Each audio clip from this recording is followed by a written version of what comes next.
Bonjour à tous et bienvenue sur le podcast hebdomadaire de la cellule. Aujourd'hui, nous sommes avec des gens extraordinaires. Nous sommes avec Jérémy. Jérémy, ça va la pêche? Salut, ouais. Nous sommes avec Stéphane. Stéphane, ça va? Hey, salut, ça va, ouais. Nous sommes avec Mathieu. Mathieu, ça va? Oui, très très bien. Alors, je présente rapidement parce que souvent j'ai des petites réflexions. Alors, Jérémy Klein, ludothécaire de Plouer-sur-Rance, Voilà, tout est célèbre de par le monde maintenant. Ah ouais. Stéphane Bagné, donc. Un rôliste, c'est tout, tranquille. Oh, tu participes à quelques associations rôlistes d'envergure, comme le GROC par exemple. Jus. Ah, quand même, monsieur. Et puis, créateur de jeux peut-être un jour en puissance. Tu as un jeu, La Vie de l'Absent, peut-être un qui jour développe. en puissance. Peut-être un jour playtesté sur la cellule, qui sait. Et puis Mathieu Mine, l'un des deux auteurs du célèbre, maintenant, L'Horloge du Diable, non pas l'horloge mécanique, hein. L'Horloge du Diable, donc voilà. Et aujourd'hui, c'est toi, Mathieu, qui viens avec ce sujet de podcast à la cellule nous parler de la rythmique. C'est ça. Alors, surtout la structure. Donc, je voulais en parler avec vous et amener ce sujet-là. La structure et ce que ça implique. Et notamment le rythme et la tension dans une partie. Je peux commencer par une anecdote. Oui. Un jour, j'ai fait une partie de Vademecum en convention. C'était à Eclipse. Quand je suis revenu chez moi du week-end, il y avait un mail d'un gars qui avait décrit minute par minute la partie de Vademecum. C'est-à-dire qu'il avait dit à telle heure, tu disais ça. Telle minute, tu disais ça. Ce gars, c'est Mathieu Mine. Il est autour de cette table. Ouais. Le taré. Je me suis dit, ce plus dingue type que moi. est un taré. Et quand il m'a envoyé ce mail, je me suis rendu compte qu'en fait, dans les jeux de société et dans les règles de jeux de société que je connaissais modernes, il y avait toujours, 1, le temps de jeu qui était indiqué sur la boîte, 2, que le temps de préparation et des différents tours de la partie était très souvent mis entre parenthèses dans la règle, à côté du titre correspondant à cette phase de jeu. Et je me suis dit, mais en fait, c'est intéressant, cette vision du jeu de rôle comme jeu de société normal et avec des règles normales et dans lequel on met aussi les temps de préparation et tout. Je n'y avais jamais pensé. Bah, c'est normal, parce qu'en jeu de rôle, il y a des tas de jeux dans lesquels il faudrait écrire temps de préparation, 4 mois. Ah oui, ça perdra en crédibilité, c'est ta fête. Alors pourquoi toi, tu es aussi sensible à la structure, Mathieu? Qu'est-ce qui... Parce que c'est clair, enfin là, on voit, t'es quelqu'un qui de base est soucieux de ça, du rythme, du temps de jeu. Pourquoi? Alors donc pourquoi Alors attends, est-ce que t'as prévu un plan là? Je te vois avec un polycopier. Ouais. Ah, bah alors, un semblant. Mais les plans à la cellule. Un semblant de Ah ouais, mais alors plan. excuse-moi, parce que du coup, t'avais peut-être envie d'aborder des Ah bah sujets. c'est comme tu veux. Moi Comme le tu veux. pourquoi On va suivre ton plan, du coup. c'était plus mon deuxième point. Mais Ah, en fait bah alors, vas-y. ça sera pas un grand plan. Enfin je vais laisser tout le monde intervenir évidemment Bah j'espère. et dévoyer ce plan comme c'en est la coutume Ok, visiblement. d'accord. Et Alors, je voulais d'abord dire ce qu'était la structure, tout d'abord avant de revenir au pourquoi. Et enfin, ce que je définis moi hein, comme la structure, en gros, bon bah c'est ça va être l'architecture d'une partie. En fait, en gros, grosso modo, ça va être c'est ça l'espace qui va rythmer, c'est ça, qui va structurer en fait les différents moments du scénario. Ça commence forcément avec un début, ça finit forcément avec une fin, et à partir de ce moment-là, on a un milieu, on a un trois quarts, on a un quart, et ainsi de suite. Pour moi, ça va être réellement ça, et on va pouvoir rythmer ces jalons en fait tout simplement avec la narration, avec la mécanique. Avec des courbes de tension et ainsi de suite.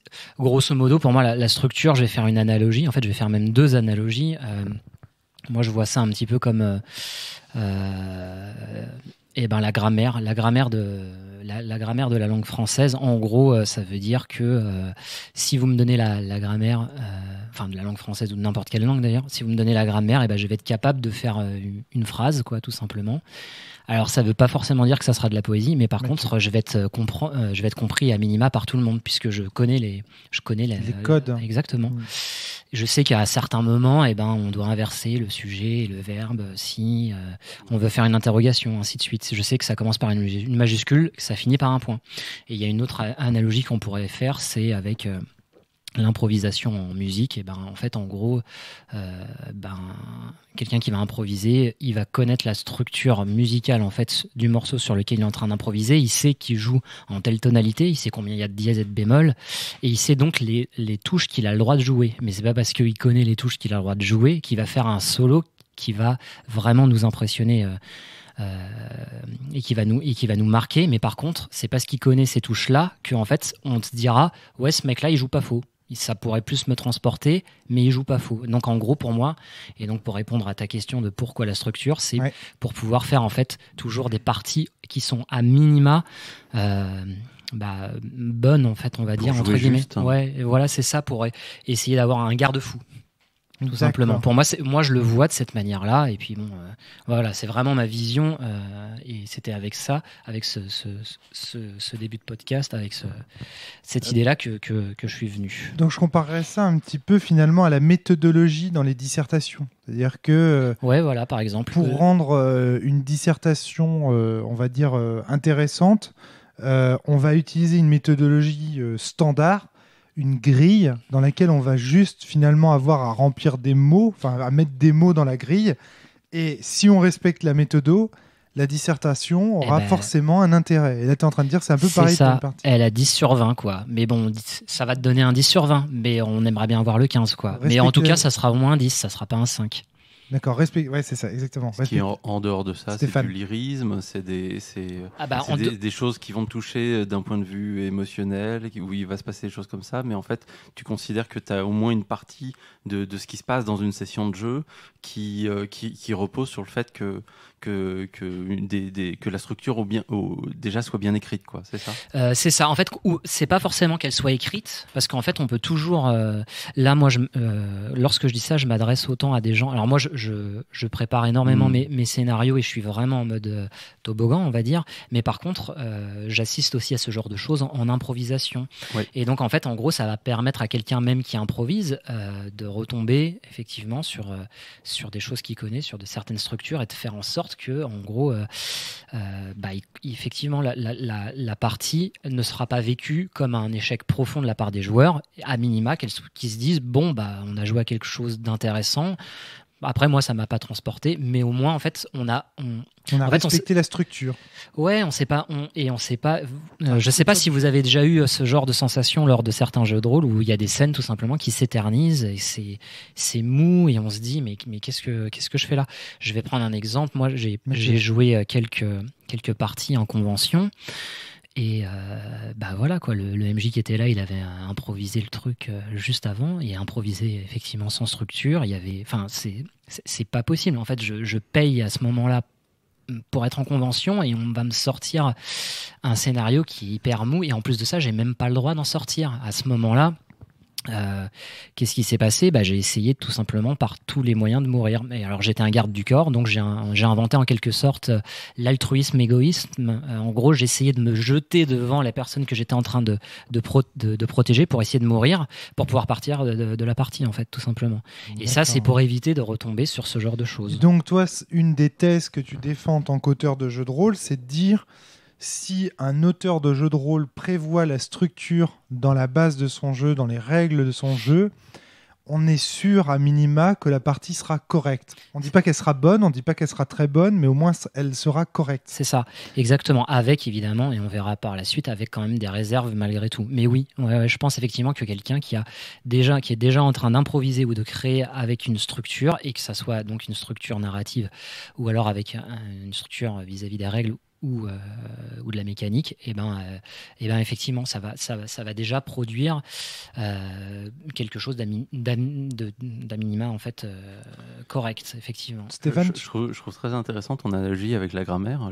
Une grammaire correcte en fait ne garantit pas du tout que le texte soit intéressant. Au moins il sera lisible. C'est ça, tout le monde va me comprendre en fait. On a ça aussi en logique formelle. En logique formelle, donc il existe des règles de composition des propositions de logique. Enfin, on ne peut pas appeler ça des propositions, mais parce que c'est justement la logique propositionnelle, donc c'est la logique des propositions, mais disons des expressions logiques. Et on appelle ça des EBE, expressions bien formées. Enfin, bien...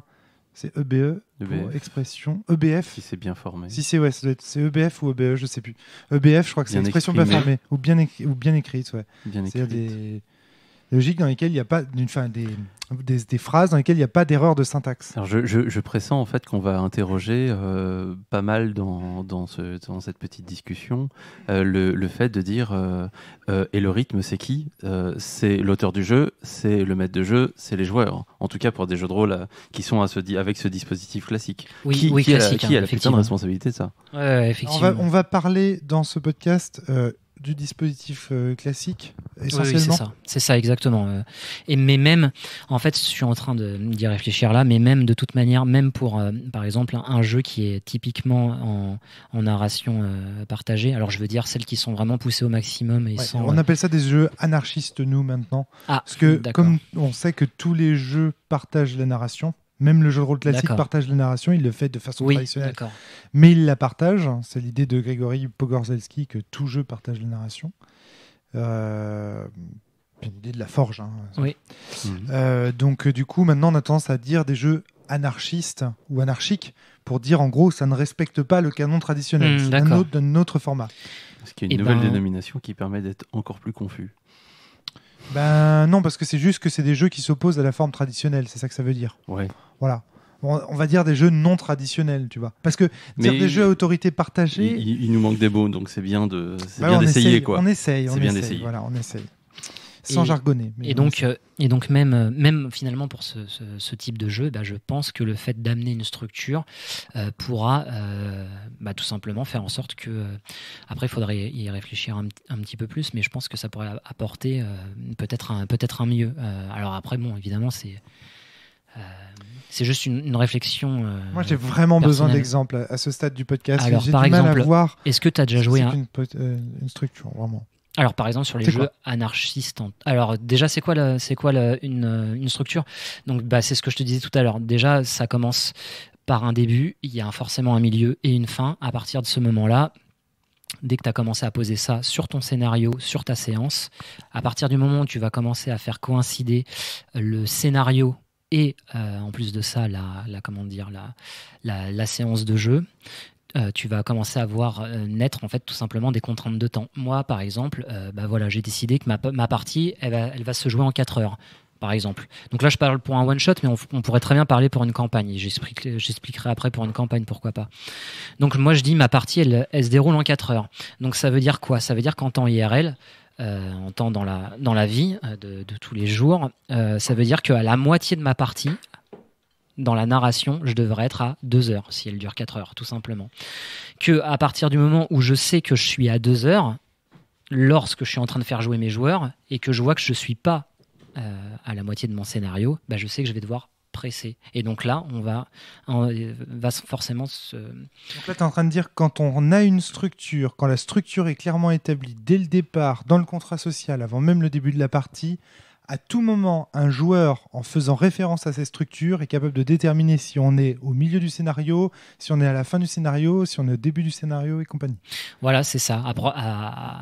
Surtout en termes de MJ. Donc là, on est vraiment, par contre, là, je parle vraiment pour une partie vraiment traditionnelle, voire même un peu dirigiste.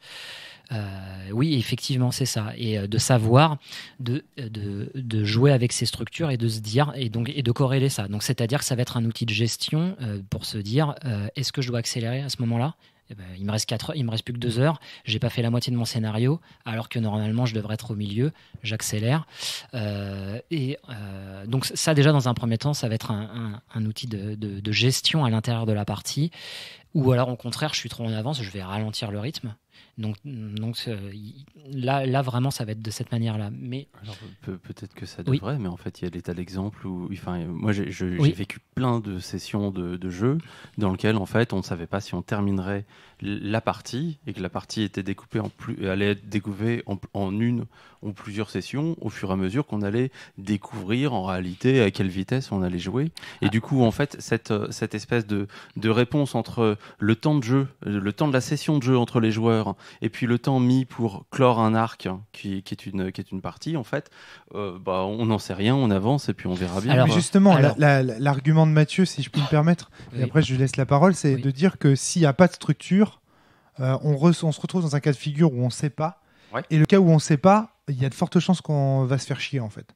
Parce qu'on va pas arriver au... En grosso modo, c'est un peu ça. Effectivement. C'est carrément plus risqué, ouais. Et par contre, effectivement, en plus de ça, le terme de la structure, donc là, moi, je l'ai utilisé par exemple pour un one-shot de 4 heures, mais tu peux vraiment l'utiliser pour plusieurs séances. Moi, par exemple, en ce moment, je suis en train de créer une partie de jeu de rôle dans Vampire. Je sais qu'il y a 5 séances. Je sais absolument à partir de quelle séance, en fait, ça va s'accélérer. Je sais à partir déjà.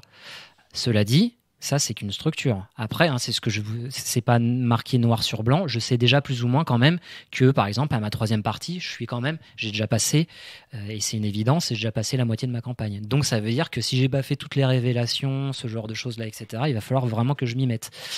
Cela dit, évidemment, les joueurs vont pouvoir trouver leur place et jouer à travers ces jalons, en fait, on va dire. Là, c'est vraiment en termes de gestion, en fait. Alors, je sais pas quel est votre sentiment, mais j'ai l'impression qu'en fait, que c'est pas forcément une pratique prépondérante. Ah oui, de penser ce qu'on appelle une campagne, c'est-à-dire un ensemble de parties qui vont faire un grand arc, comme étant quelque chose de fini.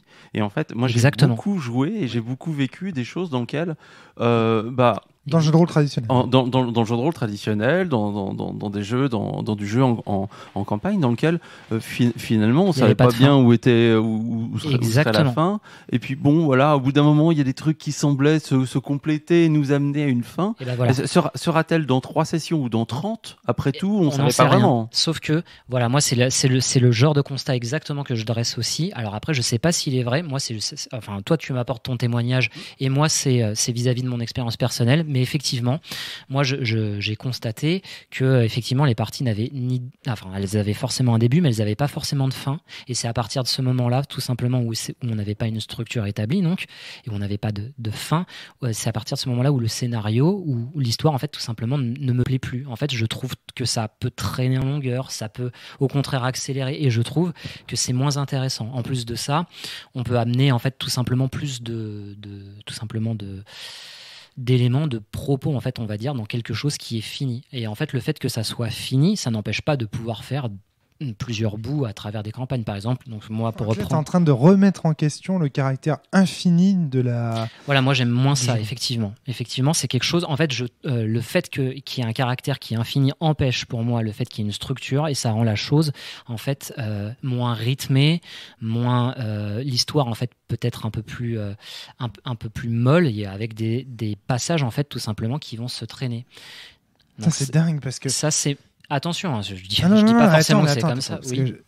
Moi, je trouve qu'en effet, ça me pose une question là, de se dire, mais est-ce que même cette idée d'infini fait arrêter les joueurs pour de bon au jeu de rôle en disant, ouais, ça y est, j'ai fait ce qu'il fallait en jeu de rôle, vu que c'est infini, de toute façon, je vais pas perdre mon temps non plus pour ça.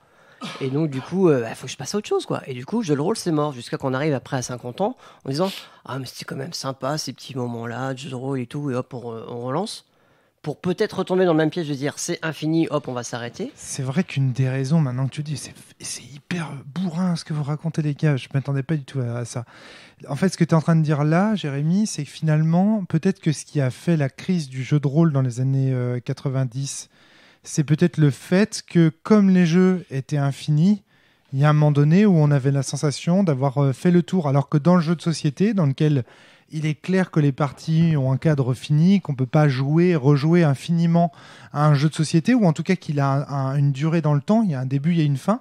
Et bah, du coup, on est beaucoup plus enclin, quand la partie du jeu de plateau est terminée, à en acheter un autre et éventuellement à faire l'expérience d'un autre jeu.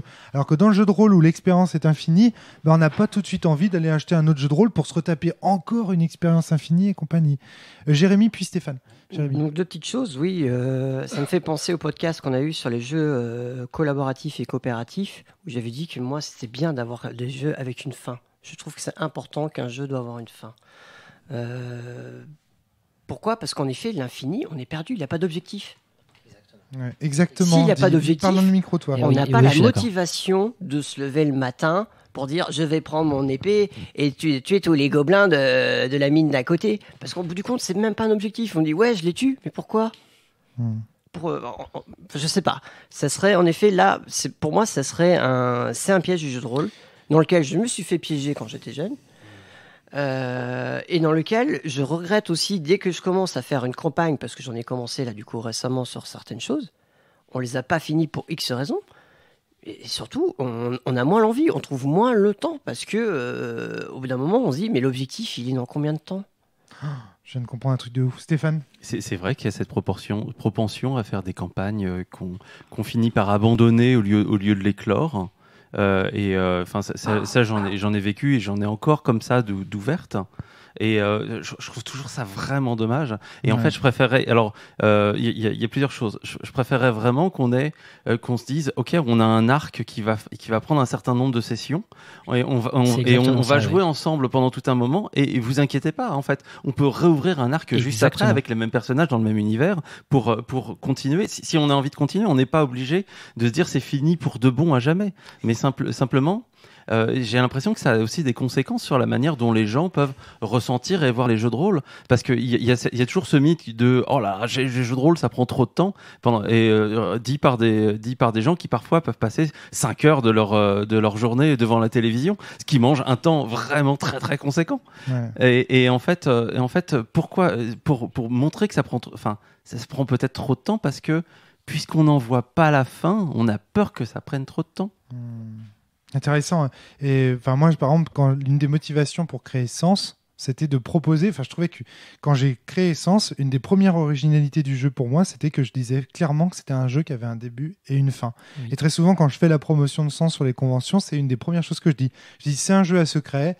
Dedans, il y a entre 24 à 36 scénarios. Il y a un début, il y a une fin. Quand vous commencez, vous savez rien. Quand vous finissez, vous savez tout. Et là, je suis sûr qu'il y a des gens qui m'entendent dire ça et répéter ça et qui m'ont déjà entendu dire ça, parce que c'est exactement comme ça que je prends mon jeu. Et j'avais jamais fait le rapprochement avec ça. Je voudrais juste ajouter quelque chose avant de te repasser la parole, Mathieu. Oui. Finalement, ce que vous êtes en train de dire là, c'est qu'un jeu de rôle sans fin, un jeu sans fin, c'est un jeu sans finalité. Exactement. Donc un jeu sans finalité, c'est forcément un jeu sans propos. Parce que qu'est-ce que c'est que la finalité ? Finalement, qu'est-ce qu'on appelle la finalité d'un jeu ? C'est son propos, tu vois. Et donc, on fait rapidement le glissement entre le jeu sans fin et le jeu sans finalité. Parce que si le jeu a un propos, alors, une fois qu'on a fait l'expérience du vide fertile de ce propos, ou une fois qu'on a fait l'expérience de ce propos, eh bien, ma foi, et on a envie de passer à autre chose, quoi. Tu vois ? Oui, effectivement. Et donc, ça devient un jouet. Où ça devient un jouet. Oui, tout à fait. Ouais. Ce que font les speedrunners, par exemple, qui se servent. Ça devient... Oui, ou alors ce qu'on fait, pour être clair, pour ce qu'on fait quand on fait l'expérience de jouer au Lego et qu'on construit des trucs et on peut toujours reconstruire des choses, on peut continuer à jouer, mais quand on a construit son grand château, on peut le détruire et faire un vaisseau avec, il n'y a pas de problème. Mais tu vois, il me semble, et là je vais repasser la parole à Mathieu, que dire qu'un jeu doit avoir une fin, donc une finalité, donc un propos pour vous intéresser, et dire qu'un jeu doit avoir une structure, c'est deux choses très différentes, je trouve. Parce que c'est pas parce qu'une partie a une fin, qu'une campagne a une fin, etc., que forcément il y a une structure. Là, je sais pas comment tu fais le lien, toi, Mathieu. Alors, pour reprendre... Il y a un début, il y a une fin, c'est sûr, mais entre le début et la fin, est-ce qu'il y a une structure ? Oui, effectivement, il y a.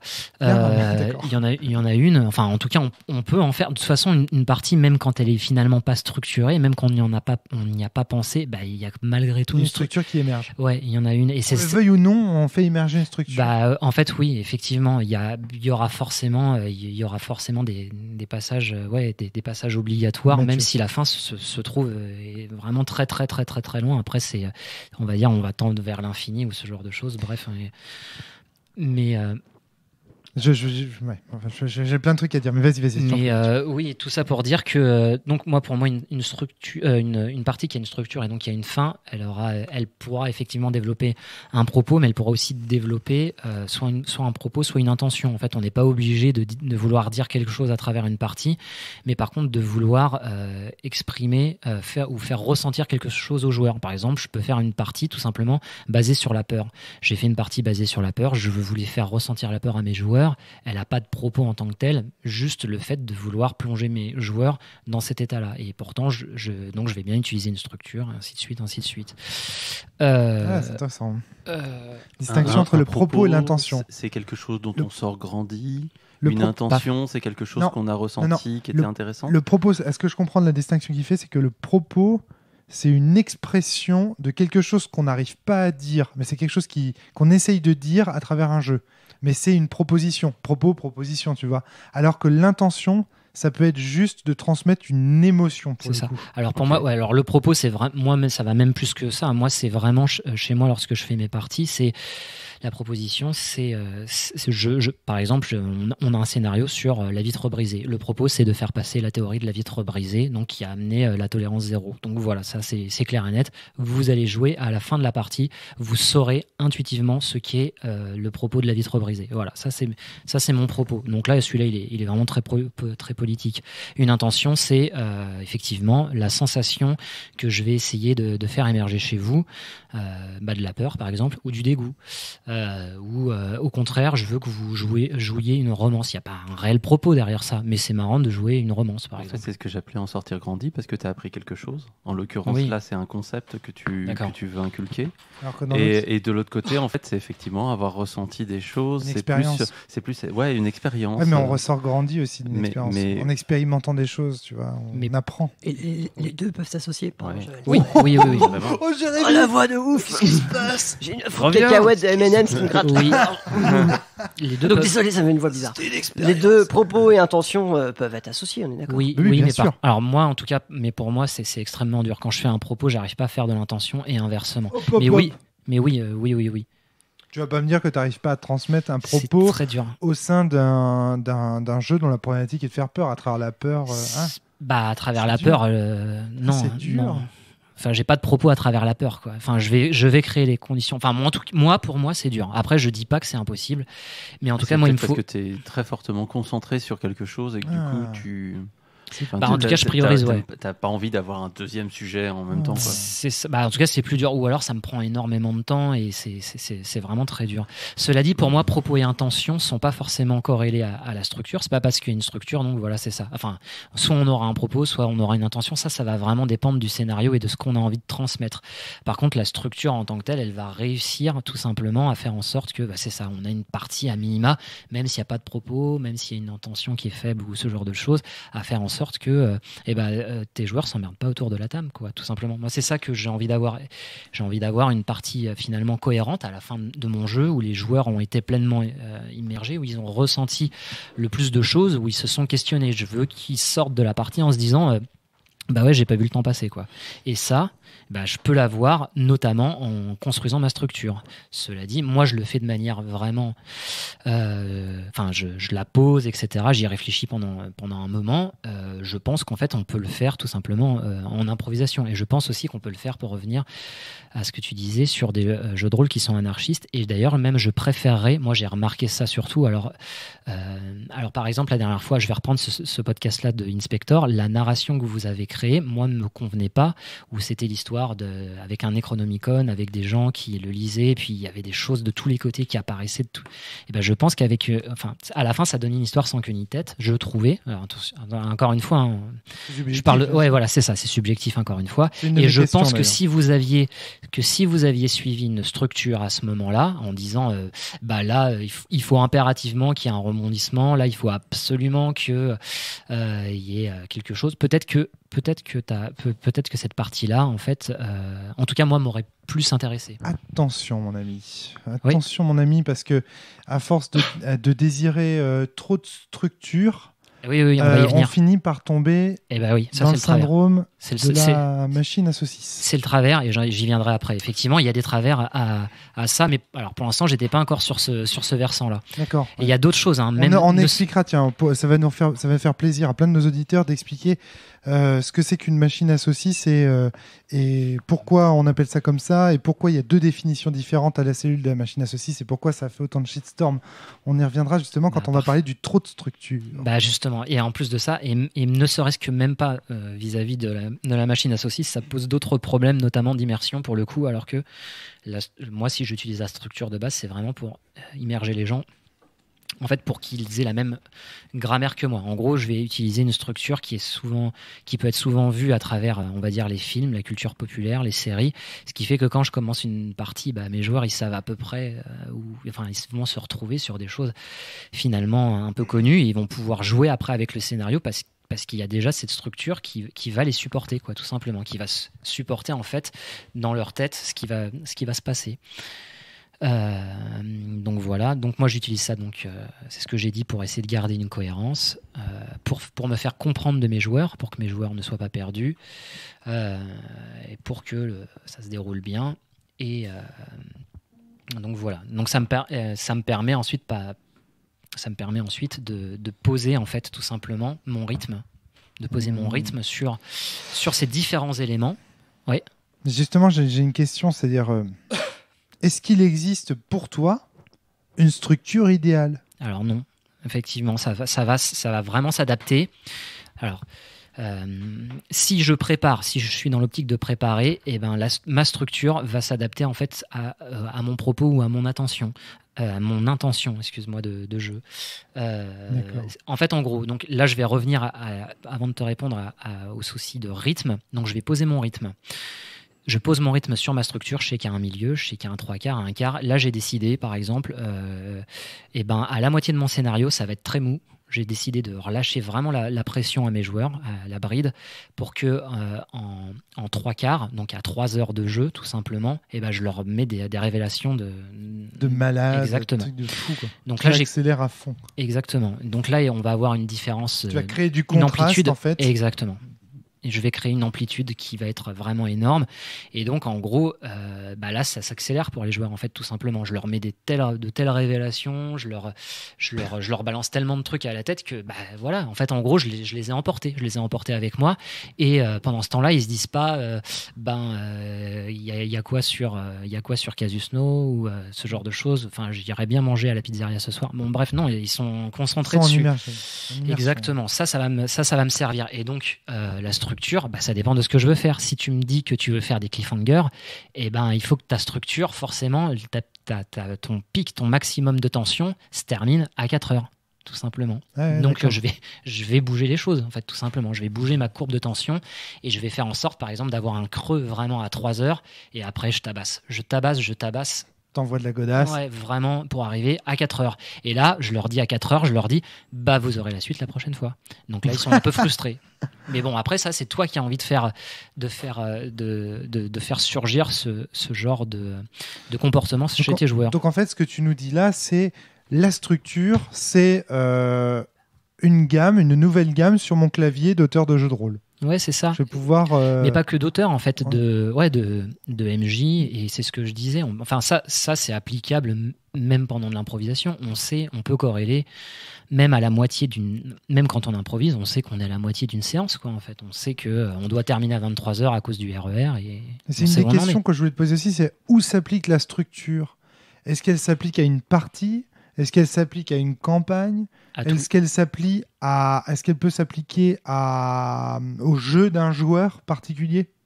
Au jeu d'un joueur, ça veut dire quoi exactement ? Tu vois, par exemple, si tu prends les articles d'Eugénie Bidet, qui fait donc des articles sur Je ne suis pas MJ mais et donc qui présente la position en fait du joueur autour de la partie et qui explique comment elle prend les choses émotionnellement, comment elle s'exerce, comment elle s'entraîne, et puis les conditions un petit peu dans lesquelles elle se sent bien dans les parties, et inversement les conditions qui...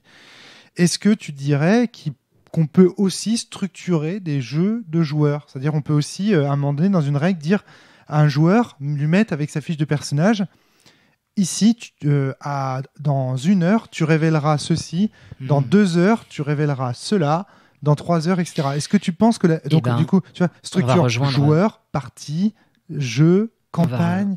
On va rejoindre. Tout peut être structuré, tu vois ce que je veux dire ? Ouais, mais de quelle structure tu parles ? C'est contre-productif à certains moments.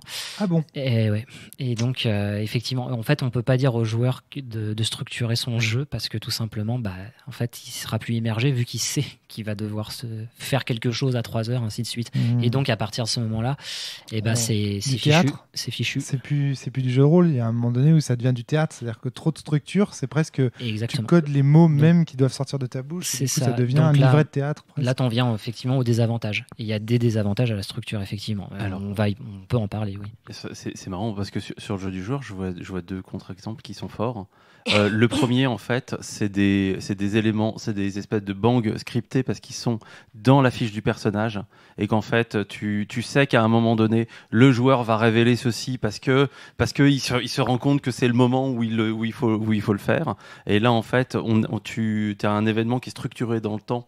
Mais en fait, effectivement, en fait, si tu n'as plus que ça à jouer, si tout ce que tu fais n'est plus que faire ça, en fait, bah, t'es plus tellement. Enfin, t'es en train de jouer comme. T'es peut-être parti à jouer comme au théâtre, mais plus tellement comme au jeu de rôle. Ouais. Mais il y a quand même ça en partie. Et puis après, il y a une autre partie en fait sur la structure de ce que font les joueurs. Il y a structurer le temps de parole et l'attention des uns et des autres et pas partir en fait. C'est vachement facile quand on a un personnage qui est très fort en charisme et qui a pour caractéristique d'être solaire et de parler tout le temps, de gonfler tous les autres. C'est ma question, Stéphane. De quelle structure on parle ? C'est-à-dire, on parle de quelle structure ? De quelle structure, Mathieu, tu avais envie de nous parler là ? Est-ce que c'est pas la structure narrative finalement ? Moi, j'ai l'impression que c'est ça, la structure de la fiction. Alors, tu vois, la structure de la construction du contenu fictionnel malléable, c'est cette structure-là dont tu es en train de me parler. Mais pas que. Parce que effectivement, effectivement, on peut penser aussi à la structure d'un point de vue mécanique. Mais là, on va toucher effectivement aussi aux limites.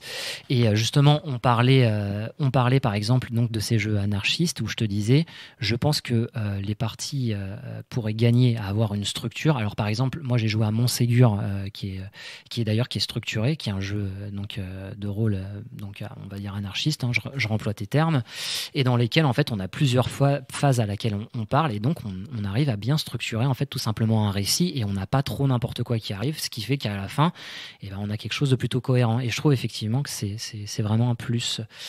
Je pense que de la même manière, donc on peut structurer à peu près. Je pense qu'on peut structurer à peu près toutes les parties, découper.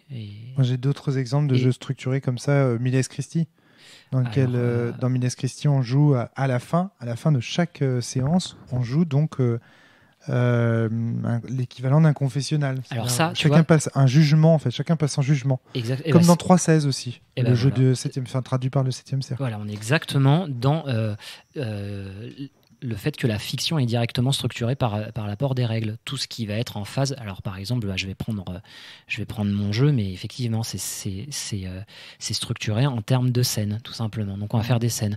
Et il y a des mécaniques de jeu qui invitent à ça. Donc j'ai parlé déjà de Lady Blackbird, mais je crois que c'était en préparation du podcast. Ouais. Mais Lady Blackbird utilise une résolution de scène. Et donc en tant que tel, tout simplement, en tant que tel, en fait, le jeu va nous inviter tout simplement à faire des scènes et donc à structurer notre narration. Il y aura des points de passage, ainsi de suite. Et donc là, on voit bien que la narration, c'est pas la narration en tant que telle qui va structurer la partie, mais que les règles vont structurer, au contraire, la narration. En fait, c'est les deux. On peut vraiment parler des deux choses. Ok. Le jeu en scène, en fait, oui. Le jeu en scène ou le jeu en session pour des jeux. Attention à ton micro, Stéphane. Pour des jeux comme Influenza, par exemple, merci. Où je sais pas, les petites choses oubliées sont des jeux qui encodent dans leurs règles la manière dont complètement dont la partie va se dérouler, dont la parole va tourner. Et donc parce que ça encode la manière dont la parole va tourner, ça pose une structure.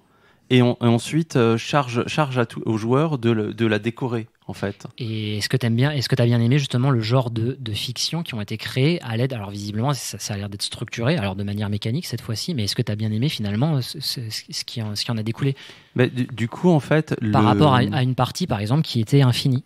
En fait, c'est ça que je demande. Et en fait, moi, je pense que, oui, il y a un réel apport, justement parce que, alors que ça soit la mécanique, ou alors que ça soit la narration, moi, je veux mon cliffhanger là, ou alors mon jeu m'impose une nouvelle scène à ce moment-là parce que c'est inscrit dedans. Oui, je pense que ça va donner quelque chose d'intéressant. Donc ça, c'est mon avis. Et effectivement, par contre, il y a quand même des revers à ça. Oui, mais qu'est-ce qui est structuré ? Moi, ça, j'en reviens toujours à cette question parce que le mot structure est très très large en fait. Tu vas te dire qu'est-ce qui est structure ? Structure de quoi ? Structure de la parole, structure de la répartition de la parole, structure du canon esthétique d'une histoire donnée. Par exemple, regarde, si tu prends un film comme Star Wars, tu as des structures qui sont toujours identiques dans Star Wars. T'as les premières 10 minutes où c'est une petite histoire, un petit arc narratif. On va aller chez Jabba, on va faire un truc sur la planète, dans le système Hoth. On va aller traquer un bandit qui devrait pas vendre de bâton de la mort. Ça, c'est le petit arc narratif. Et puis après, il y a la grosse histoire qui commence. Tu vois, et puis donc on peut imaginer que l'intro de James Bond aussi. Tout à fait, il y a ça dans les scènes d'intro de James Bond. Dans la plupart, effectivement, des histoires qu'on raconte. Mais oui, alors moi, je parle réellement de la structure des histoires, effectivement, qu'on se raconte. On parle de celle-là, mais je te dis, en plus de ça, ce que je te dis, c'est qu'elle devrait être corrélée avec la structure de la mécanique pour pouvoir faire, à la fin, en définitive, une bonne partie de jeu de rôle. Enfin, ce que j'estime, moi, l'être. Après, bon, c'est vraiment de mon ressenti. Donc, c'est vraiment de ça dont je parle, c'est-à-dire mon jeu va structurer, en fait, va me dire combien de scènes je vais avoir, etc. Mais en plus de ça, ça va alimenter. En fait, c'est le serpent qui se mord la queue. L'un alimente l'autre. Pour moi. Mais tu vois, moi, je suis sûr qu'il y a des auditeurs qui fulminent ou des créateurs de jeux qui fulminent derrière dans leur voiture ou en faisant le ménage ou en écoutant ce podcast, c'est que ils pensent que justement parfois certaines choses émergent de la déstructuration des choses, tu vois, de l'explosion de certains codes. Oui, mais je trouve pas que ça soit antinomique. Je pense qu'il y a des choses qui peuvent émerger en fait tout simplement d'une structure. D'accord. Vraiment. Okay.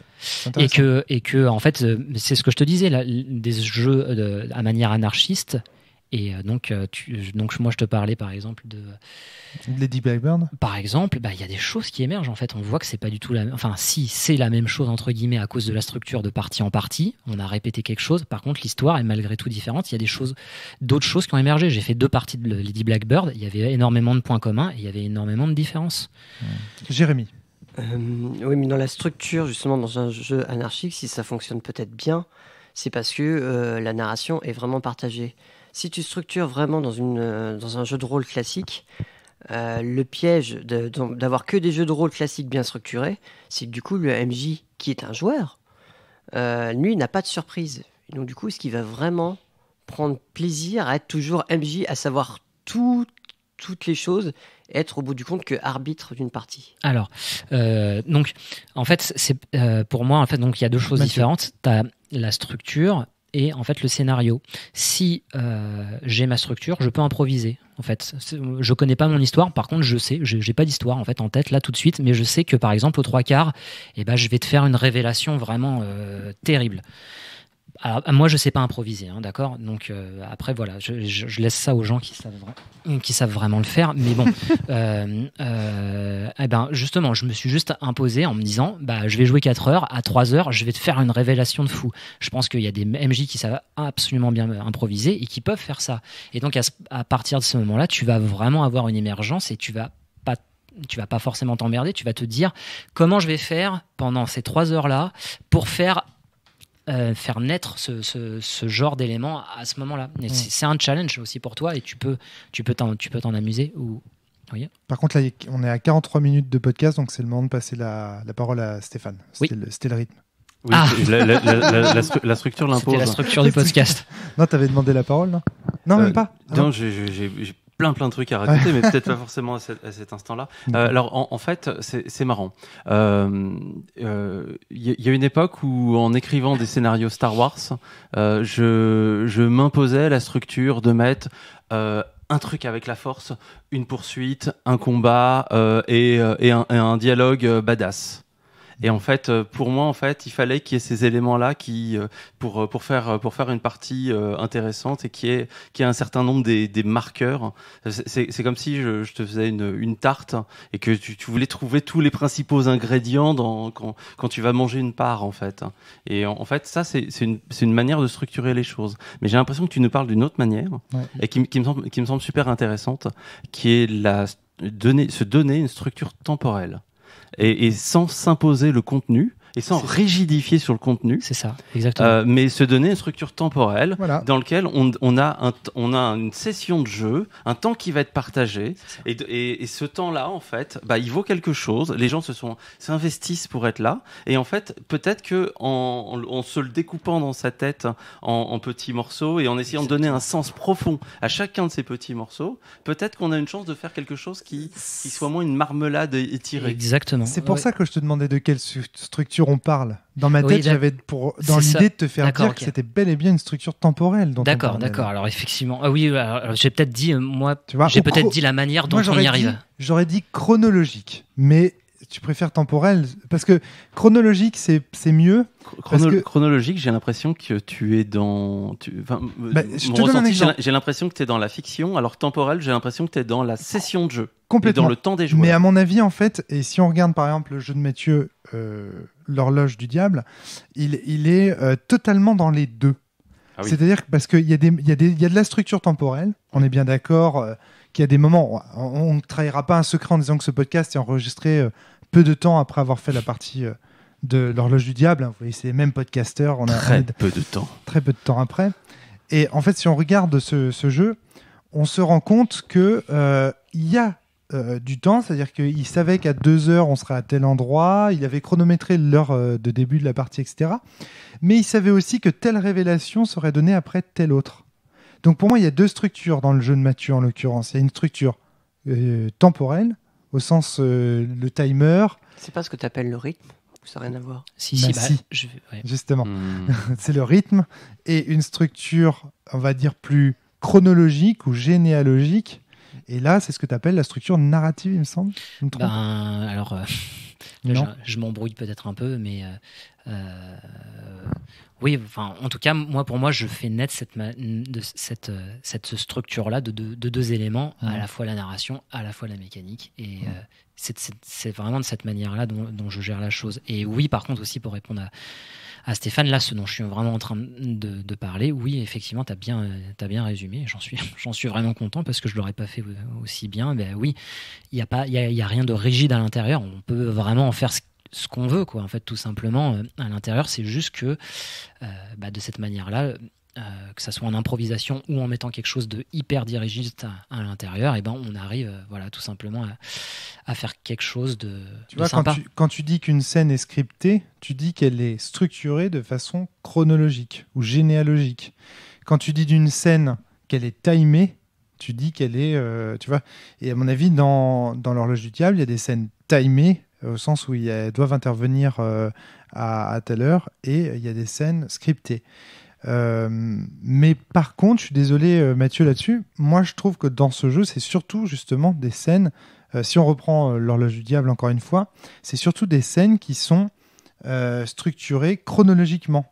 On n'a pas du tout senti le timer quand on a fait la partie de l'horloge du diable. Je veux dire pas du tout. La dimension. On n'a pas senti qu'à 2 heures il se passerait quelque chose. Ah bah oui, qu'à 2 heures de jeu. Et par heureusement. Alors justement, on va y revenir. Et heureusement en fait, parce que ça c'est le point négatif de la structure, c'est que la structure doit savoir se faire oublier. Si jamais la structure elle est apparente, c'est fini en fait. Si on voit les ficelles. C'est terrible. On voit les fils après. Ouais. C'est terrible. C'est terrible et ça fait sauter. Ça c'est vraiment je vais passer à la limite aux aspects négatifs. Il faut vraiment que sauf si Stéphane, peut-être que parce que excuse-moi, je t'ai un peu interrompu Stéphane pendant que tu parlais, non, je sais pas, enfin il y a plein de trucs qui sont en écho. Donc effectivement, si la structure est trop apparente, ça va produire l'effet inverse en fait chez le joueur. Moi, je l'utilise pour faire en sorte que les joueurs ressentent, soient bien immergés, me comprennent bien, que ça soit compréhensible, que ça passe entre nous. Mais si jamais en fait ils le voient trop, ils savent, ils s'y attendent. Ils vont déconnecter. Alors ça peut se passer au niveau de la narration quand effectivement des fois vous vous dites là ça va vraiment être le moment de la révélation et paf, c'est le moment de la révélation qui tombe. Et c'est un peu dommage.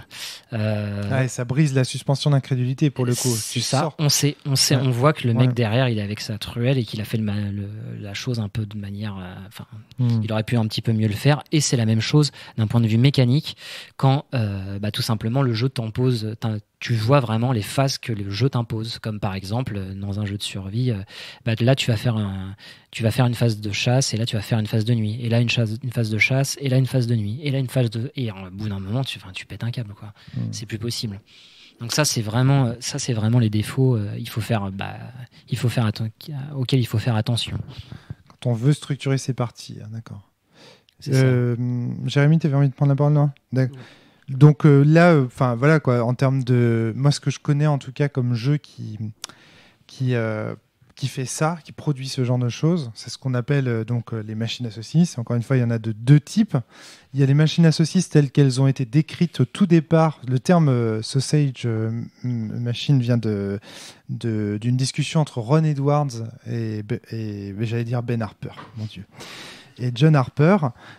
Donc, au cours de laquelle il parle d'un jeu dont les mécaniques tournent toutes seules, c'est-à-dire que le jeu se fait tout seul d'un point de vue mécanique, et les joueurs doivent ajouter de façon épiphénoménale, c'est-à-dire alors qu'il se passe quelque chose du point de vue de la mécanique, ils doivent ajouter un élément fictionnel en rapport avec l'élément mécanique qui vient de se passer.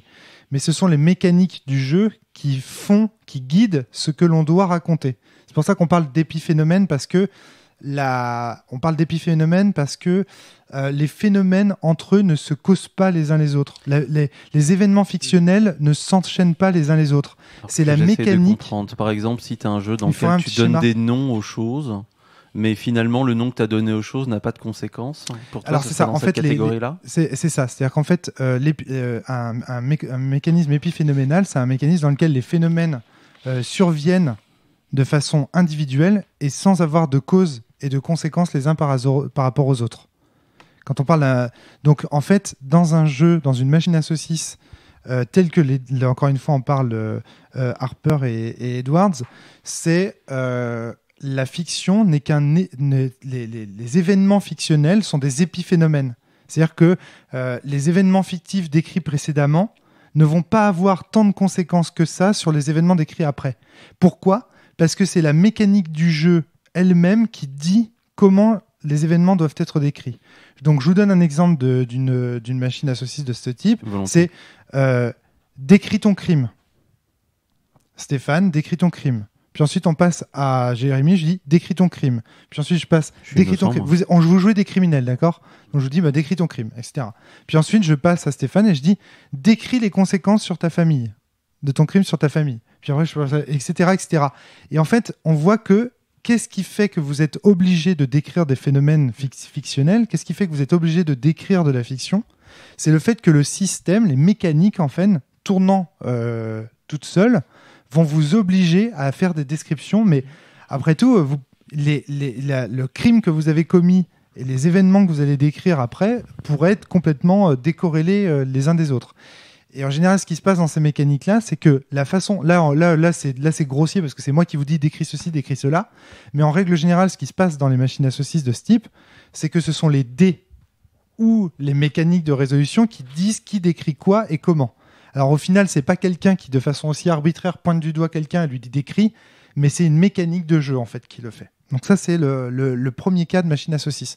On dit aussi, par exemple, imaginez 2 joueurs d'échecs qui s'affrontent sur une partie d'échecs.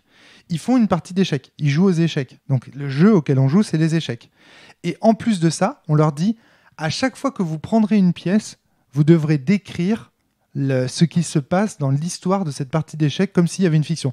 On voit que chaque événement décrit est causé par des mécaniques, à savoir le meilleur joueur d'échecs, la façon dont on joue aux échecs, qui prend qui et qui comment on va prendre les pièces, etc. Et que les événements fictifs décrits ne dépendent que d'événements mécaniques de jeux d'échecs, en fait, et ils sont épiphénoménaux. C'est-à-dire que c'est pas parce qu'il y a un événement fictif qui s'est produit qu'on va raconter un autre élément fictionnel. Non, c'est pas comme ça que ça marche. En fait, c'est juste du décorum un système. Exactement. C'est-à-dire que dans une machine à saucisses telle que le décrivent Harper et Edwards, c'est effectivement, c'est juste habiller, raconter une histoire sur une mécanique qui tournerait en elle-même, même s'il n'y avait pas la fiction. C'était pas nécessaire d'avoir une fiction. Alors que un jeu de rôle, c'est-à-dire qui n'est pas une machine du coup à saucisse en opposition, enfin je sais pas, une non-machine à saucisse, je vais pas dire un jeu de rôle parce que les machines à saucisse sont des jeux de rôle. Donc une non-machine à saucisse, c'est un jeu dans lequel les événements fictionnels entre eux se causent et c'est parce qu'il y a des événements fictionnels qu'on doit faire appel à un moment donné à la mécanique pour résoudre des situations fictionnelles qui elles-mêmes vont entraîner d'autres situations fictionnelles. Vous voyez la machine Ça, c'est le premier type de machine à saucisse. Et deuxième machine à saucisse, et là, qui est une erreur complète de la cellule, c'est-à-dire qu'au cours de son histoire, la cellule a fait un certain nombre d'erreurs conceptuelles, j'imagine que vous le savez. Et donc, au départ, on pensait qu'on a confondu en fait, la machine à saucisse avec ce qu'on appelle maintenant la posture d'auteur. C'est-à-dire qu'à un moment donné, un jeu nous dise « décris ceci » ou « décris cela ». C'est-à-dire, à un moment donné, il y a des jeux qui vous disent « pose une situation fictionnelle ». Et on pensait, parce que justement, les machines à saucisses auxquelles on avait joué, c'était beaucoup des jeux qui nous mettaient dans ces situations de posture d'auteur.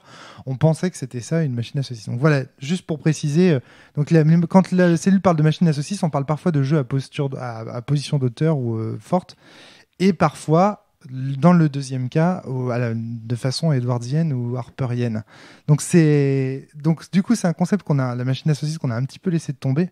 Parce que on l'a tellement mal employé qu'en fait maintenant quand on le dit on peut vexer des gens parce qu'ils pensent qu'on parle d'un truc. C'est pas super beau comme terme en fait. C'est hyper péjoratif, mais comme tout Ron Edwards, enfin le truc impossible avant le petit déj, je trouve ça beau. Ah oui, moi je trouve ça rigolo. Cette idée-là, en fait, du truc impossible avant le petit-déj et cette formulation, moi, ça me plaît. Mais si tu t'intéresses à Ron Edwards, tu verras, il y a plein de trucs comme ça. Enfin, c'est bourré, il parle comme ça. C'est Alice au Pays des Merveilles, ça, non? Oui, voilà, c'est ça. Bon, la référence est peut-être un peu plus classe, mais enfin bon.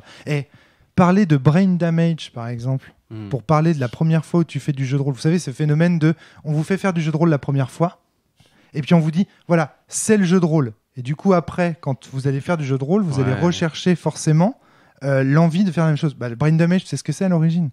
C'est le fait qu'une nana ou un mec ayant sa première relation sexuelle, on va dire déviante, c'est bien grand mot, mais que la première relation sexuelle, fût-elle violente ou choquante, soit ensuite le marqueur de ce que doit être une relation sexuelle en termes généraux. Autrement dit, tu as vécu un traumatisme la première fois que tu as fait l'amour.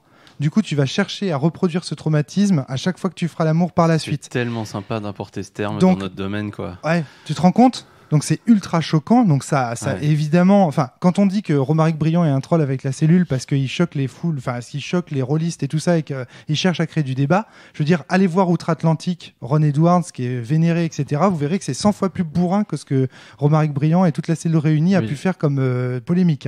Parce qu'appeler ça du brain damage, c'est ultra violent. Enfin, le terme machine à saucisse, en fait, me semble. Tu peux pas en dire du bien une fois que t'as dit que c'était une machine à saucisse. Enfin, je sais pas, à moins d'être charcutier et de vraiment aimer les métiers d'art, quoi. C'est pour ça qu'on a faire des galettes. C'est pour ça qu'on a arrêté. C'est pour ça qu'on a arrêté de l'employer parce qu'il était trop péjoratif. Mais pour autant, voilà, c'est un concept édouardien qui a été abordé sur le forum de la Forge et qui a fait des petits et dont on a parlé et compagnie. À un moment, quand on essaye de comprendre des concepts, on les emploie, on essaie de et puis des fois on peut dire. Et on fait forcément des erreurs. Voilà, c'est pas grave. Alors tout ça pour dire que la structure, tu vois, là dans ces cas-là, dans la mesure où ce n'est que des mécaniques et qu'elle crée des éléments, des événements fictionnels épiphénoménaux, eh bien, elle nuit carrément, en fait, à ce qu'est le jeu de rôle. Oui. Parce que le jeu de rôle, justement, c'est la réflexion sur des situations possibles. Mais si ce sont les mécaniques qui doivent nous dire quelle situation on décrit, eh bien, à trop de structures, on finit par tuer la réflexion. Exactement. Non, tuer la réflexion elle-même. Tuer la malléabilité du contenu fictionnel et donc à tuer l'essence même du jeu de rôle. Ça c'est de la structure du contenu, alors que là on parle bien de structure du temps. Non, on parlait aussi de la structure événementielle, la structure chronologique. C'est important. C'est hyper important. Oui, parce que quand je te dis décris ton crime, décris comment ta famille réagit, c'est de la structure chronologique. Si les choses qui vont se passer dans l'histoire qui va être qu'on va commencer à se raconter ensemble découlent en fait d'un système de jeu qui finalement ne sait pas ce que tu as raconté et continue à jouer tout seul. Là en fait, c'est les éléments qui vont apparaître dans ta narration qui proviennent de ça. Alors que là en fait, mais ça empêche pas de dire. Il reste 2 scènes avant la fin, je le sais et je le prends en compte pour en tirer le meilleur, sans forcer quel est le contenu.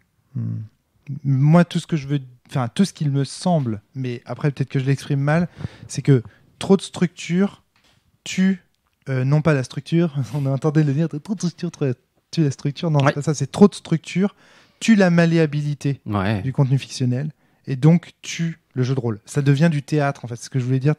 Inversement, pas assez de structure crée un mème, une répétition de toujours le même truc. Ce que tu as appelé le syndrome de la carte postale, Stéphane. Est-ce que tu veux nous en parler ? C'est intéressant, ça. Je pense que c'est encore autre chose. Ah non, c'est complètement ça. C'est-à-dire qu'à force de ne pas avoir de structure, on finit par répéter toujours les mêmes codes. Ah non, ça j'en suis sûr. D'accord. Bon, alors si tu veux, je veux bien vous raconter ça. C'est l'histoire qu'en fait, beaucoup de jeux de rôle, et pendant longtemps, en fait, le jeu de rôle, il me semble, a été vraiment capté par la répétition de toujours la même chose. Et cette même chose, c'est dire que les joueurs vont jouer des personnages, tous différents, tous complémentaires, qui vont se liguer ensemble et vivre des aventures, lutter contre des adversités. Peut-être à un moment, il va y avoir des trucs épiques, des aventures, peut-être des combats, des choses comme ça. Et quelque part, en fait, ils vont plutôt lutter contre le mal pour faire le bien, et à la fin, tout le monde en sortira grandi. Et en fait, il y a cette espèce de truc, et en fait, il y a des gens pour qui c'est encodé que le jeu de rôle, c'est ça. Voilà, ça c'est la structure narrative. Et par contre, derrière, en fait, on change la carte postale, on change un espèce de décor factice qui serait derrière ça, et en disant chez les samouraïs, chez les samouraïs, avec des mechas, j'ai la carte postale samouraï, hop, avec des mechas, hop.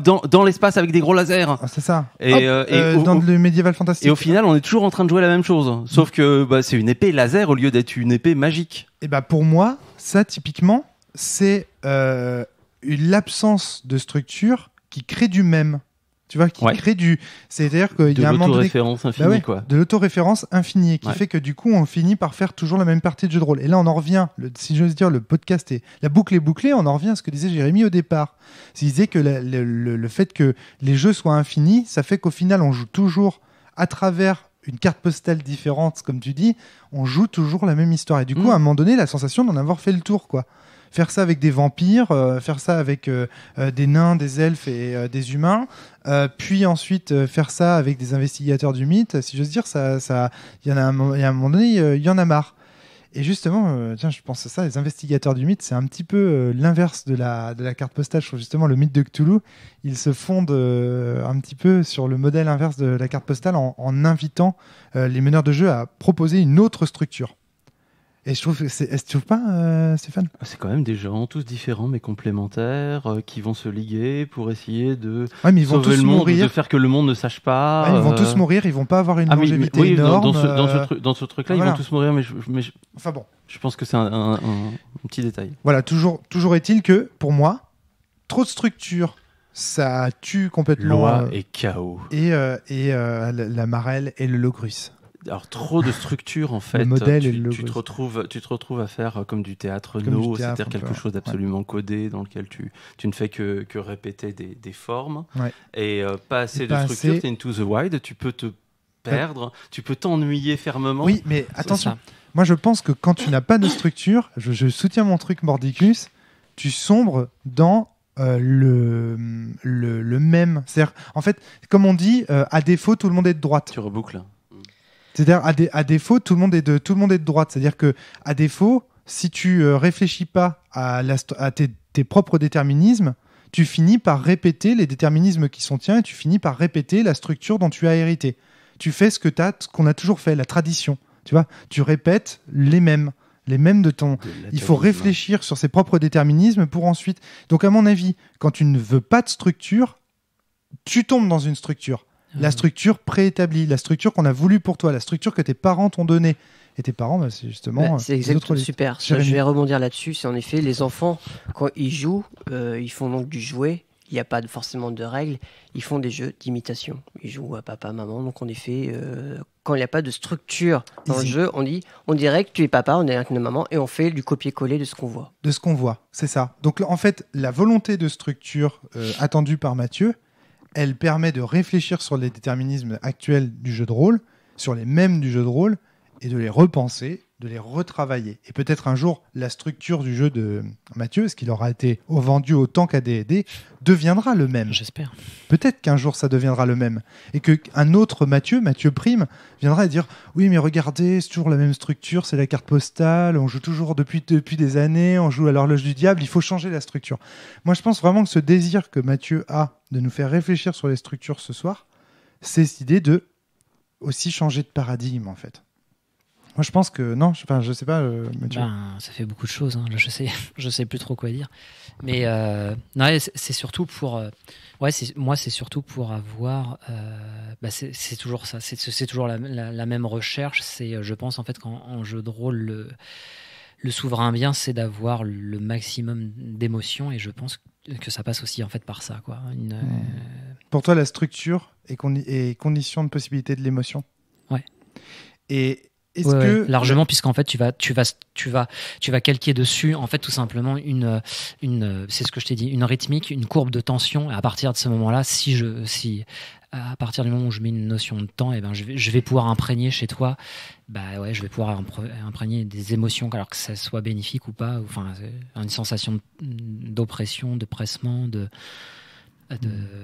révélation de plein de choses. Mais en fait, même, on en assiste énormément dans les films, comme par exemple dans les histoires d'amour, on voit toujours les mêmes oscillations, etc. Si je peux vous faire un jeu de cette manière-là, je pense que j'arriverai, et si j'arrive à reproduire la même structure, je pense que j'arriverai à vous faire ressentir les mêmes émotions à peu près, quoi, je pense. La place des rituels dans tout ça. Moi, je me demande jusqu'où... Il y a beaucoup de jeux de rôle qui sont souvent excellents, qui mettent en place des rituels. Je pense à Polaris de Ben Lehman, je pense à Miles Christie, je pense à d'autres jeux, mais que je n'ai pas le droit de citer parce que ils sont encore en préparation. Mais il y a des jeux de rôle qui insistent énormément sur la ritualisation. Oui, la ritualisation, ça fait partie de la structure. Oui, mais ça rythme, effectivement. Quand tu me dis, par exemple... après, moi, je ne connais pas tous les jeux, mais je vois ce que tu veux dire avec celui de Ben Lehman, Polaris, où au tout début du jeu, je crois qu'il faut dire des phrases particulières. En fait, on est où ? On est au tout début du jeu, en fait, tout simplement. Et ça c'est un geste fort qui va percuter le cerveau des gens qui t'écoutent, quoi. Ah ouais, là, je fais vraiment ça. Mais je pourrais très bien inventer un rituel qui commence à poindre, on va dire, aux 3/4 de la séance, et qui commence à indiquer aux joueurs qui sont obligés d'accélérer ou ce genre de choses. Oui, par exemple, on peut vraiment utiliser ça. Ça peut être un moyen. La structure chez Ben Lehman est même encore plus forte qu'on ne le pense, parce que, par exemple, dans Polaris, les phrases même, les propositions même échangées lors des conflits de résolution, enfin du système de résolution, sont codées. Il y a le si et seulement si. Ah oui. Il y a le vous en exigez bien trop, c'est ce qu'on va voir, etc. C'est la structure de la parole des joueurs. La parole, exactement. C'est-à-dire qu'il va même... Donc il y a cette exigence chez Ben Lehman de vraiment structurer. Et dans... il me semble que c'est dans... Ah merde, j'ai oublié ce jeu, le jeu de mecha... dans lequel on se bat avec une armure qui est faite de ses sentiments. Oui, je me souviens plus. Et dans ce jeu-là, en tout cas, il y a aussi une structure... Bliss Stage, c'est ça. Oui, bravo. Il y a aussi une structure qui est faite de... vous explorez le monde. Effectivement. Alors moi, j'y ai pas joué à titre personnel. Enfin, j'y ai joué, mais... Je sais plus si j'y ai joué ou pas. Et en gros, il y a un monde qu'on explore, en fait. Et quand on l'explore, on parle à la première personne du singulier, on décrit ce qu'on y voit. Et après, on va sortir de cette exploration, on va passer dans une autre phase. En tout cas, il y a cette description d'étape de jeu en phase. C'est ça. Les gens qui parlent de structure, ils parlent souvent de phase. Ouais, de phase de jeu. Ça me va aussi, effectivement. Ouais. Voilà. Bon, c'était juste pour...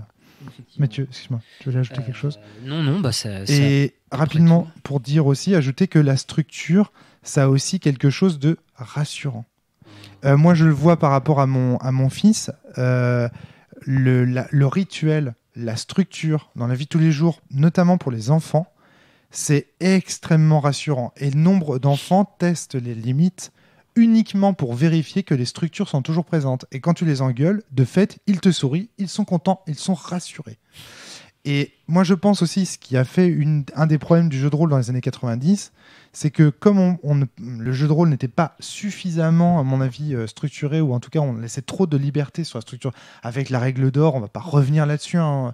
Je vous invite à écouter tous les podcasts sur les jeux de rôle des années 90 qu'on a fait, Vampire et compagnie. Il y a une règle d'or, en fait, qui fait qu'on est libre de ne pas respecter la structure. Et ben, ça a quelque chose d'extrêmement effrayant. Là où les jeux de plateau ont vraiment réussi. Parce que eux, ils disent, bah voilà, une partie de ce jeu-là, ça se passe comme ça avec les joueurs, mais comme ça avec ces dés, comme ça dans tel temps, etc., etc. Je confirme.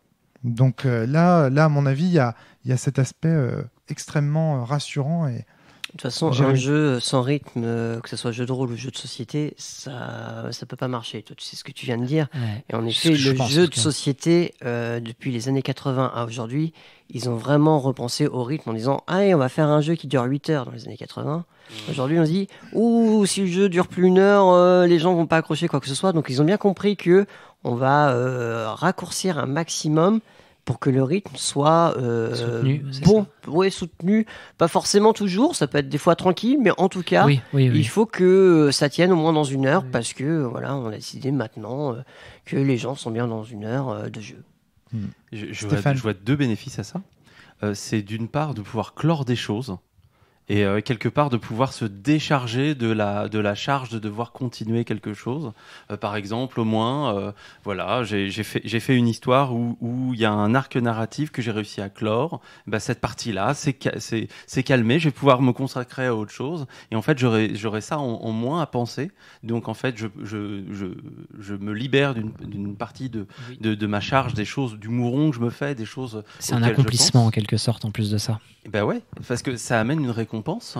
Ouais, et en fait, si vous avez un jeu, en fait, le fait de récompenser les joueurs, c'est quelque chose qui est primordial dans les jeux, qui est encodé dans des Candy Crush bien plus qu'on est capable de le faire dans du jeu de rôle, et avec bien plus de conscience qu'on est capable de le faire. Et en fait, ce genre de jeux sont des machines à reward dans lesquelles, en fait, toutes les quelques minutes, les saucisses sont des rewards. On est content d'un petit quelque chose qui va permettre de se donner le courage d'aller chercher la chose suivante. Ouais, tout à fait.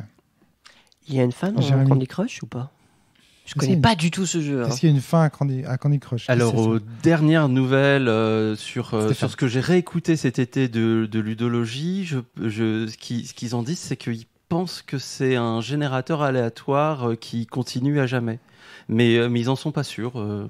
Donc, on peut peut-être réexplorer ça. Si vous le savez, mettez-le en commentaire. Ouais. Ce sera cool.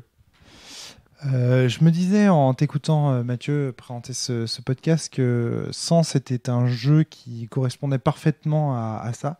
Et puis, je me suis posé la question, pourquoi est-ce que j'avais décidé que Sens c'était un jeu fini? Et en fait, je me souviens de la raison. C'est parce que c'était...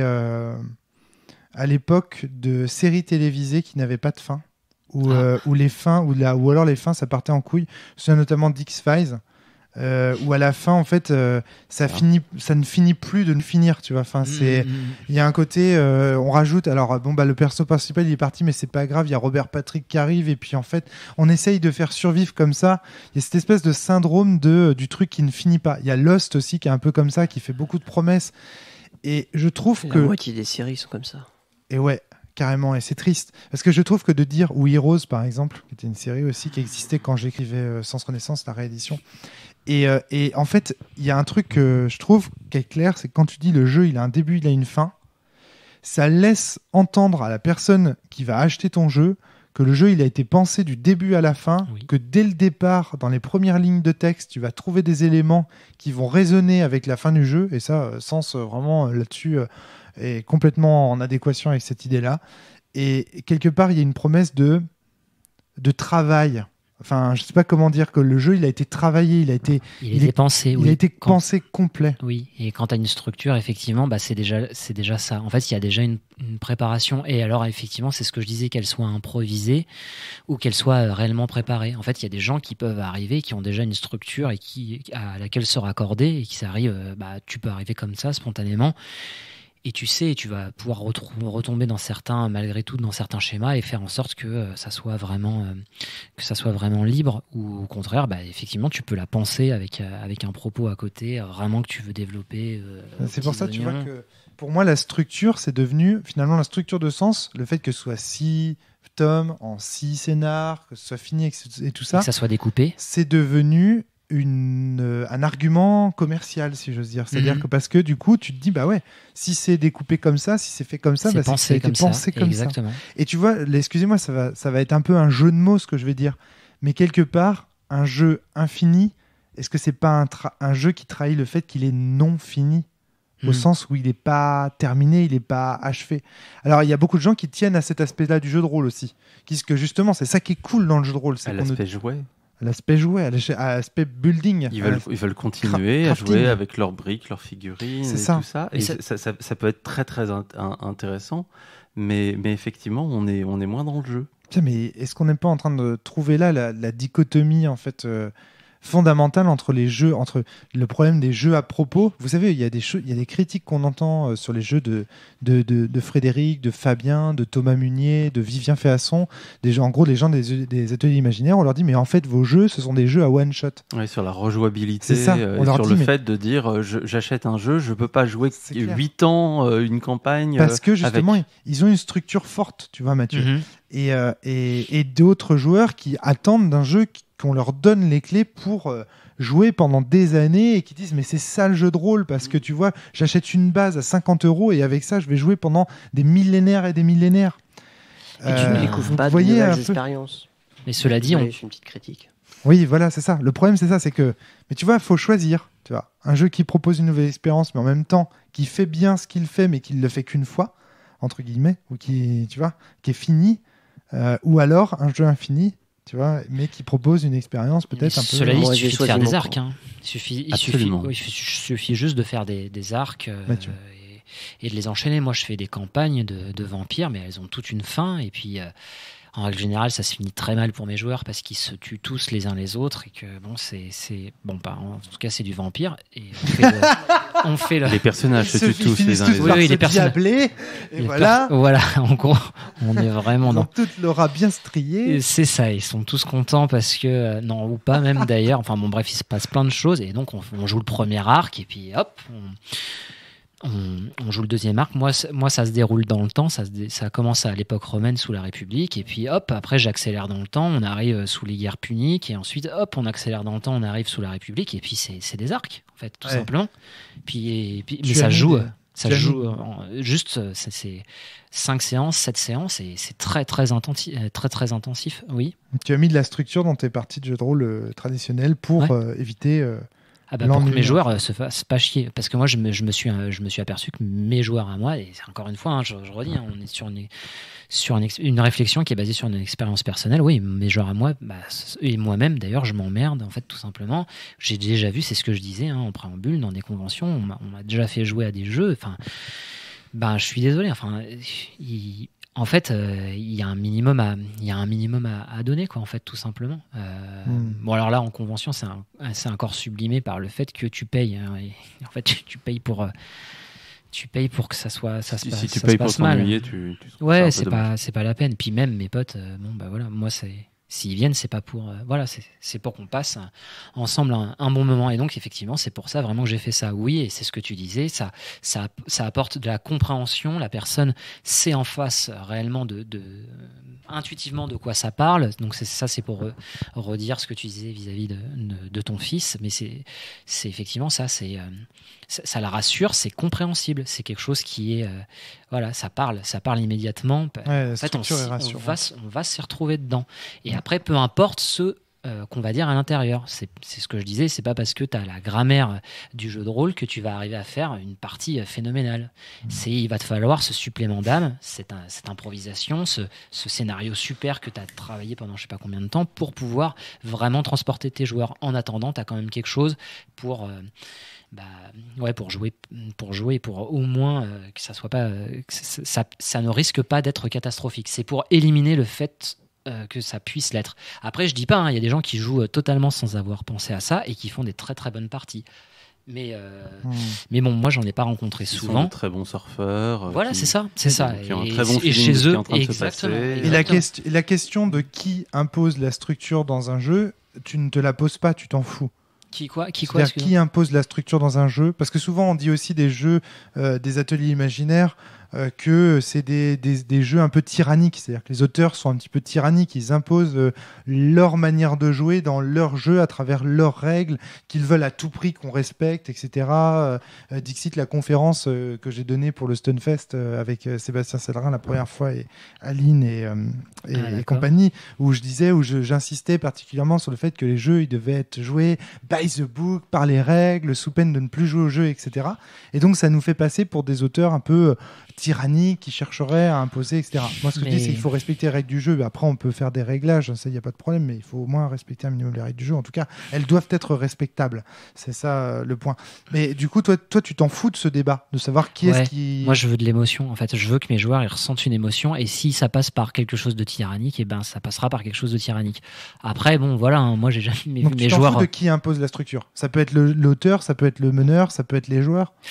À partir du moment... ça peut être les joueurs. Est-ce que les joueurs peuvent dire bon, ce soir, je voudrais un jeu comme ça, meneur, tu t'adaptes? Bah oui, à partir du moment en fait où ça les fait pas déconnecter de la fiction, donc en rapport à ce qu'on a déjà dit sur les limites de la structure, du fait que ça peut faire sortir. Si mes joueurs ils sortent pas, et bah ouais, super, enfin on fait un bac à sable, tu veux faire quoi? Tu veux sauver la princesse ce soir? Ben vas-y, on va sauver la princesse, y a pas de souci. À partir du moment où tu restes avec moi dans la fiction et genre tu surkiffes à la fin des 4 heures, tu me dises c'était vraiment tellement génial que non, moi je m'en fous en fait. Moi c'est pas ça, c'est effectivement oui, bah dans ce cas-là, si on veut dire que je suis tyrannique, ben voilà, je suis tyrannique. En attendant, tu vois ce que je sauver toute seule surtout. Oui, voilà. Alors effectivement, peut-être que c'est un mauvais exemple. Mais je pense, je pense que le débat est important. C'est-à-dire que dire quand tu viens faire ce podcast pour dire la structure est importante, tu veux pas dire auteur, vous devez structurer forcément vos jeux. Non. Bah, moi, je constate en tout cas que ça marche vraiment avec moi. Et donc, en gros, je fais partager ça. J'ai ces interrogations-là. Je pense pour moi que c'est la meilleure manière de faire. Après, vous êtes d'accord. Enfin, de toute façon, je vais jamais pouvoir dire non, toi, t'as pas fait la structure, tu rentres chez toi et puis tu revois ta copine. Non, c'est pas possible. Je vois vraiment des avantages à penser à ça pour ces parties à 2 échelles. À l'échelle de ce qui se passe dans la partie, si j'ai envie de mettre un bout de ci, un bout de ça et un bout de ça, si j'ai structuré, si j'ai pensé mon temps pour pouvoir le faire et pour me dire bon, alors ça en fait c'est en train de commencer à prendre trop de temps, peut-être que ça va m'empêcher de faire la fin que je voudrais, donc peut-être qu'il va falloir que je réussisse à écourter. Ça fait des bons retours et ça fait des éléments qui peut-être vont faciliter le fait de faire des bons choix pour donner un rythme intéressant. Et puis aussi, ensuite, il y a à l'échelle de l'arc, à l'échelle de plusieurs sessions de jeu. De plusieurs arcs, et en plus de ça. Ça permet déjà de s'engager quand on dit oui, je vais jouer cette campagne. De dire, du coup, en fait, je vais jouer, combien on a dit 8 sessions, d'accord, 8 sessions, c'est parti, je mets ça dans mon calendrier, mais peut-être les 15 ans à venir. Mais en fait, mais en plus, c'est ça qui est terrible, ça peut-être être les 15 ans à venir si on a envie d'ajouter un arc à un arc. C'est ça, exactement. Mais en fait, ça permet aussi à un joueur de dire bon, alors vraiment c'était super, mais en fait moi je vais ressortir de ça sans faire patatras. Alors qu'est-ce que je vais faire de ce personnage qui était clé dans mes intrigues, que j'avais centré sur les personnages pour que ce soit cool, et puis en fait le joueur il est parti, qu'est-ce que je vais devenir quoi. Oui. Et ça sécurise tout le monde. Oui, effectivement. Moi, je trouve qu'il y a plein d'avantages. Et bon, il y a quelques inconvénients aussi. Non. Je suis pas d'accord. Il n'y a pas d'inconvénients à la structure. Ce qu'on met en évidence dans ce podcast, c'est qu'il y a des inconvénients à l'excès de structure. Oui, c'est ça. Ce qui n'est pas la même chose. C'est ça. C'est l'excès qui est la structure en soi n'est pas un problème. Et c'est l'excès ou le manque, tu vois. Mais la structure est nécessaire. Et en fait, à défaut, on structure. Seulement, prendre conscience de comment on structure, ça nous permet encore une fois d'ajouter une gamme à son clavier pour, en tant qu'auteur, en tant que meneur, en tant que joueur, créer des choses supplémentaires. Et en cela, j'ai envie de dire, la personne qui nous dit soyez attentifs à la structure, il ne nous fait absolument pas de mal. Tant qu'il n'est pas en train de nous dire de façon excessive, il faut que ce soit structuré et il faut que ce soit structuré comme ça. D'où ma première question tout à l'heure qui était est-ce que tu penses qu'il existe une structure idéale ? Et si tu m'avais répondu oui, je te serais tombé dessus, mon pote, mais d'une force. Parce que du coup, dire ça, c'est dire aussi que le jeu de rôle est fini, en fait. Oui, non, il n'y a qu'une manière de faire du jeu de rôle. C'est pas du tout le cas. Et là, mon pote... ça va vraiment dépendre de ce que tu veux faire, de ton propos, de ton intention. De faire une structure en 2 parties, en 3 parties, en 4 parties. Dans les jeux d'enquête, on assiste souvent à des structures en 3 parties où... ça peut même avoir un sens philosophique. Oui, la façon, par exemple, si vous réfléchissez en structure ternaire, par exemple, c'est comme les hégéliens, quoi. Tu vois, c'est... La copie de philo, par exemple. Philo, par exemple, qui est en 3 parties. Ça, c'est oui, non et je sais pas. C'est hérité en fait du schéma hégélien. J'espère que je ne me trompe pas. De la dialectique, effectivement. Hégélienne, oui, c'est ça, hégélienne. La dialectique hégélienne. Dialectique du maître et de l'esclave, par exemple.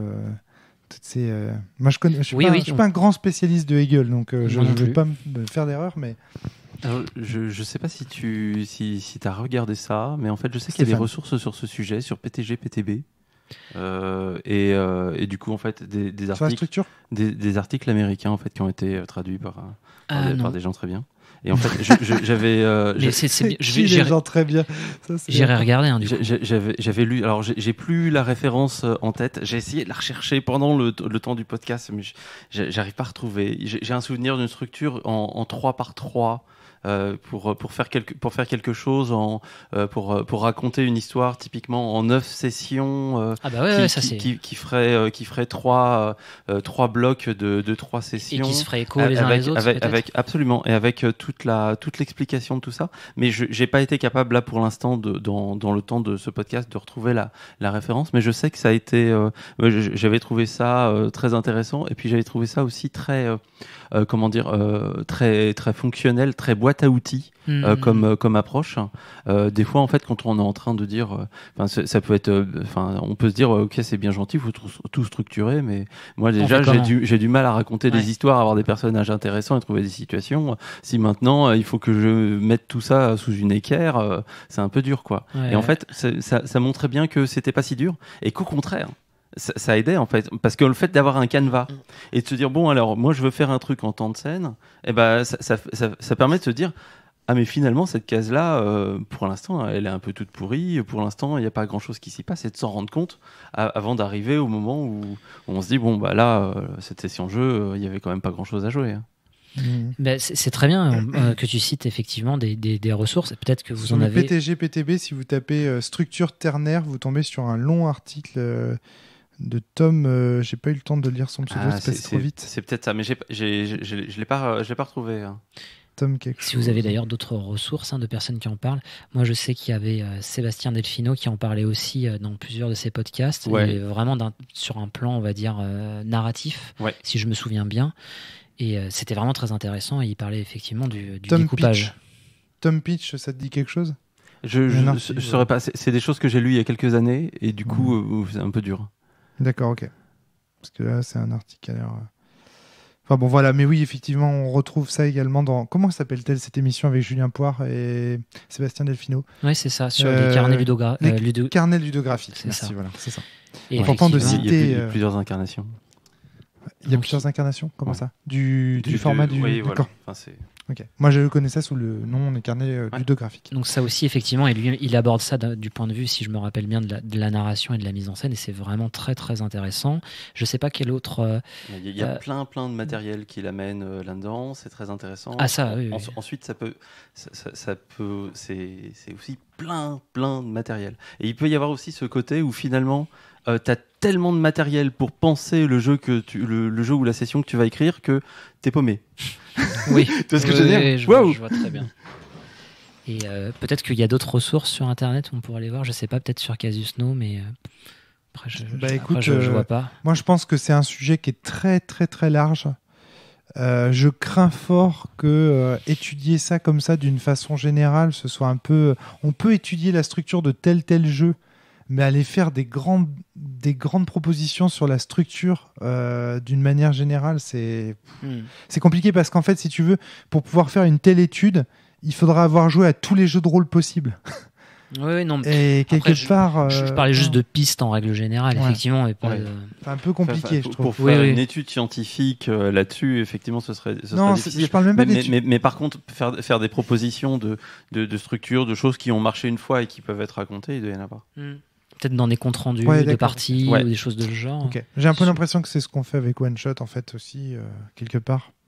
Qu'on révèle des structures de certains jeux. Mais c'est pas évident. Donc, je sais pas s'il y a des ressources, en tout cas. Moi, j'en connais pas. Mais alors, c'est marrant parce que c'est l'une des. C'est quelque chose que. C'est presque un garage, ce podcast, en fait. Ouais, mais moi, j'aime bien.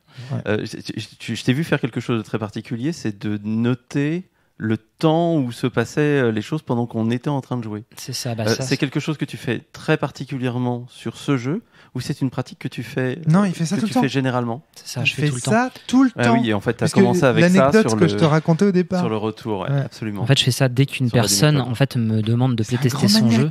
Dès qu'une personne demande de me playtester son jeu, en fait, je vais commencer à noter ça. Alors, par exemple, à Romaric, je lui ai fait des retours sur... je lui ai dit, combien de temps tu passes sur ta préparation de personnage? Je lui ai dit, on a joué 4 heures, on a passé 1 heure à créer les personnages. Bon, alors après, Romaric attendait que j'enchaîne, on va dire, sur un avis, mais en fait, j'en ai pas vraiment. Enfin, c'est juste, je fais un retour par rapport à ça. Est-ce que toi, ça te plaît de passer 1 heure sur la création de personnages? Après, voilà. Après, tu modules 1/4 d'heure par personnage. Alors, j'ai répondu dans la mesure où les dernières fois où on a joué, Stéphane a joué après toi à Vademecum, et je crois que les personnages, en fait, maintenant, on passe 1/4 d'heure grand max dessus. Et c'est ça. Après, et encore, on pouvait couper. Mais après, ça dépend juste à toi, de ton intention. Est-ce que tu veux que ta partie, elle décolle, ou au contraire, elle clairement, quand tu m'as montré qu'on avait mis 1 heure à faire les persos, j'ai fait... Ok, non, c'est trop.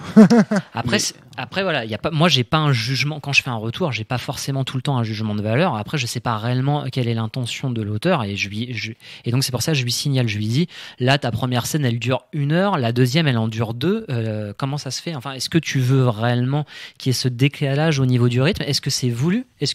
Et voilà, en fait, en gros, c'est ça que j'essaye d'amener, en fait, tout simplement, à réfléchir aux personnes à qui je fais un débriefing. Est-ce que c'est voulu que tes scènes, elles fassent pas le même temps? Réfléchis à ta structure. Si c'est ça, si c'est le cas, si tu me dis oui, tant mieux, ok. Si tu me dis non, c'est dommage, effectivement, etc., tu vas prendre conscience de ça et tu vas essayer d'harmoniser. Très bien. En fait, tu regardes particulièrement quelque chose qui me semble pas souvent regardé. Non, pas du tout. Parce qu'on a tendance à s'accrocher à la fiction. Je suis complètement d'accord. Et quand la plupart des comptes rendus de partie, en fait, raconte ce qui a été raconté, mais ne dit pas quel temps a été passé, et finalement ne révèle pas la structure. C'est-à-dire que dites-moi si je me trompe, et mettez des contre-exemples, ce sera cool, je voudrais vous dire ça, mais disent, voilà, il y a eu une scène qui a duré tant de temps où notre sentiment général a été ça. Et ça, en fait, c'est réellement quelque chose qui se passe, c'est l'expérience de jeu. Et souvent, en fait, on reste accroché à... Alors, lui, en fait, était le vicomte qui était... et on se met à raconter des choses... Si tu savais. Moi, c'est aussi pour ça que je pars en guerre contre ce terme de la fiction. Oui, absolument. C'est aussi pour ça que je milite pour qu'on trouve un autre terme. Alors, évidemment, je parle de contenu fictionnel malléable, tout le monde rigole, tout le monde trouve ça un peu nul. Mais voilà, il faut se débarrasser de ce mot la fiction, parce qu'en fait, une partie de jeu de rôle, ce n'est pas une histoire. C'est une partie de jeu de rôle. C'est-à-dire que c'est des mecs autour d'une table qui bouffent des bonbons en... non mais c'est voilà. Et donc du coup, oui, ça doit être timé, la parole doit être répartie. C'est pas... Oui, justement, en parlant de ça, tout beau. Le fait d'avoir une structure et de pouvoir gérer son temps en tant que MJ, ça permet aussi une répartition quand même égale entre les joueurs. J'arrive en fait à me rendre compte dans une partie de jeu de rôle à qui parle beaucoup et qui parle pas. Et à ce moment-là, en fait, immédiatement, je fais je vais directement interroger la personne qui parle pas, en fait. Et ouais. Comme moi, par exemple, je pourrais passer la parole à Jérémy. Si je ne voyais des cernes noires sous ses yeux. Notre Jérémy national. Je crois que depuis que tu as toussé tout à l'heure, tu t'en as jamais remis. C'est ça, exactement. Est-ce que tu avais des choses à ajouter? Est-ce que ça t'évoque des choses, Jérémy, par rapport à la structure? Je pense juste en effet que c'est un enjeu très important et que c'est pour ça peut-être que tu dis que c'est un podcast garage. Parce que clairement, ça va être un enjeu, je pense, dans les 5-10 prochaines années, de dire, bon, il ne faudra pas que penser justement que fiction, il ne faudra pas penser que thème, il ne faudra pas penser que mécanisme. Il y a aussi un aspect important qui est le rythme de la partie. Et ouais. Et si on veut sortir le jeu de rôle de, soi-disant, sa crise, parce que moi je crois que le jeu de rôle n'est pas du tout en crise en ce moment, qu'il est même plutôt renaissant, mais si on veut aborder le jeu de rôle et faire connaître le jeu de rôle, les vidéos de Maxime Chatham, c'est bien, mais non, en fait, c'est pas bien. Ce qu'il faut faire, c'est faire des bons jeux, et pour faire des bons jeux, il faut réfléchir à sa structure, il faut penser sa structure, il faut justement faire en sorte qu'on soit dans un média rassurant. Rassuré, c'est aussi structuré. Et c'est pour ça que, oui, je pense que c'est un enjeu, effectivement, je suis d'accord avec Jérémy, pour dire que c'est un enjeu capital, parce que quand on aura un jeu de rôle qui sera structuré, on aura un jeu de rôle rassurant, et donc un jeu de rôle susceptible d'être joué par tout le monde, y compris ma grand-mère. Parce que si les gens jouent facilement au jeu de plateau, il n'y a pas de raison qu'ils ne jouent pas un peu au jeu de rôle aussi. Ouais, c'est marrant, rassurant sur sa forme, et sur l'engagement qu'on prend, et du coup plus libre sur son propos. Complètement. Et sur la quantité de choses qu'on peut passer, vivre, expérimenter là-dedans. Complètement. Mathieu, est-ce que tu as fait le tour de ce que tu voulais nous dire, ou est-ce qu'il te reste des choses à aborder dans ton plan? Non, moi j'ai dit un peu ce que... Est-ce qu'on a bien fossoyé ton plan? Non, vous avez plutôt... Flavie a failli venir. Hein. Ah. Elle a failli venir. Un peu plus, c'était mort le plan. C'était fini. T'en avais plus, quoi. T'es ruiné. mais bon, en tout cas, voilà. Merci Mathieu d'être venu avec ce podcast ô combien en rapport avec le jeu, donc on rappelle l'Horloge du Diable que tu produis avec Alexandre. Merci à Stéphane, merci à Jérémy. À très bientôt tout le monde, portez-vous bien et surtout jouez bien. Oui. Bonsoir, mais pourquoi pas bonsoir, oui.